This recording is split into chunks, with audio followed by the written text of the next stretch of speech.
Ayan mga idol, hindi baling magbakbak, wag lang kumapak. Ayan. Kailangan quality ang gawa para isang gawa lang, walang back job mga idol. Dahil makinis ang tiles, kailangan talaga yan.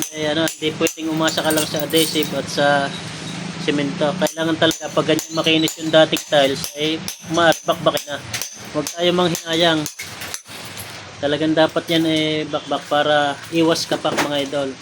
Dahil hindi man kumapak ang tiles, ang kakapak dyan yung palaman. Ano, idol? Oo. Para may So, bali dito rin kayo makakakita mga idol ng ang lapasan ng pupo ay doon ngayon sa tagiliran. Ayun, nandoon. Yung may PC kung papansin nyo. Ito. Ayun. Ngayon tayo nakakita ng madalas sa ibang bansa nakikita natin sa mga ano lang talaga, kumbaga YouTube o sa Facebook. Pero meron nga palang ganyan, ayan, nasa tagiliran, nasa likod ng pinaka ano niya, hindi, wala doon sa pinakailalim. So yun, at hanggang dito na lang mga idol. Kumbaga, hindi baling magbakbak, wag lang kumapak para sa mga idol.